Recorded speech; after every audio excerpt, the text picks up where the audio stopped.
Salam sejahtera untuk kita semua dan Om Swastiastu. Baik, perkenalkan saya Sindani Pawanganan dengan NIM A321-23062 dari kelas B Prodi PPKN Angkatan 2023. Nah, di sini saya akan membuat video resume pada mata kuliah Sistem Pemerintahan Daerah. Kali ini kita akan membahas tentang desentralisasi dan otonomi. Adapun pengertian desentralisasi. Desentralisasi adalah penyerahan kekuasaan pemerintahan oleh pemerintah pusat kepada daerah otonom berdasarkan asas otonomi. Pengertian ini sesuai dengan Undang-Undang Nomor 23 Tahun 2014. Dengan adanya desentralisasi, maka muncul otonomi bagi suatu pemerintahan daerah. Nah, ada 3 tujuan desentralisasi. Yang pertama, tujuan politik, yaitu untuk menciptakan suprastruktur politik yang demokratik berbasis pada kedaulatan rakyat, diwujudkan dalam bentuk pemilihan kepala daerah dan legislatif secara langsung oleh rakyat.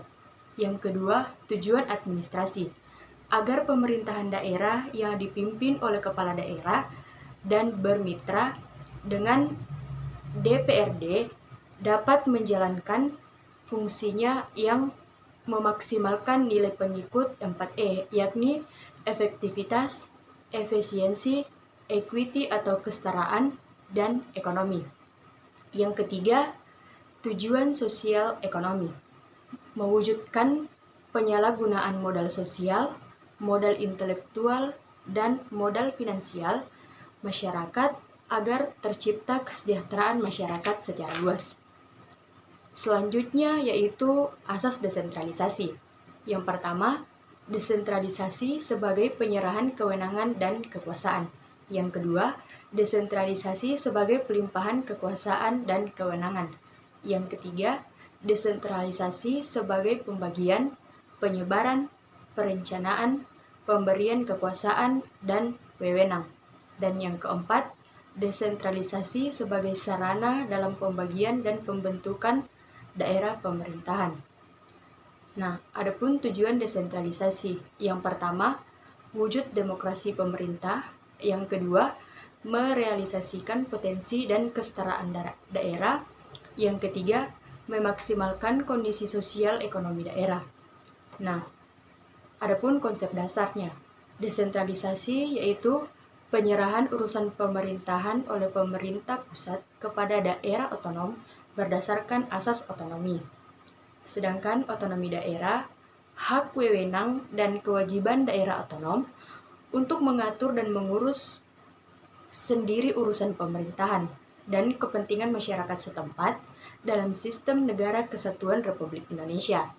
Sedangkan daerah otonom selanjutnya disebut daerah adalah kesatuan masyarakat hukum yang mempunyai batas-batas wilayah yang berwenang mengatur dan mengurus urusan pemerintahan dan kepentingan masyarakat setempat menurut prakarsa sendiri berdasarkan aspirasi masyarakat dalam sistem negara kesatuan Republik Indonesia.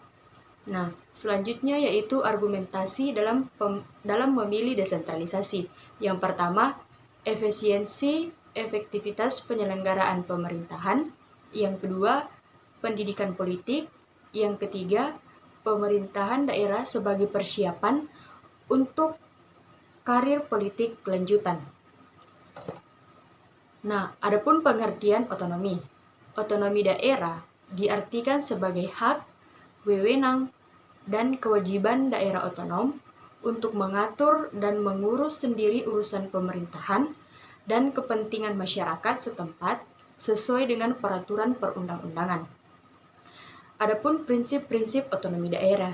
Yang pertama, prinsip demokrasi. Yang kedua, prinsip keadilan. Yang ketiga, prinsip pemerataan. Dan yang keempat, prinsip potensi daerah. Selanjutnya yaitu tantangan otonomi daerah. Yang pertama, terjadinya kesenjangan pembangunan antar daerah. Yang kedua, pembedaan kualitas sumber daya manusia di setiap daerah. Yang ketiga, potensi penyalahgunaan kewenangan oleh pemerintah daerah. Yang keempat, ketergantungan beberapa daerah terhadap bantuan dana dari pemerintah pusat. Baik, itulah penjelasan dari saya mengenai materi hari ini. Kurang dan lebihnya saya mohon maaf. Saya akhiri, wabillahi taufiq wal hidayah. Wassalamualaikum warahmatullahi wabarakatuh.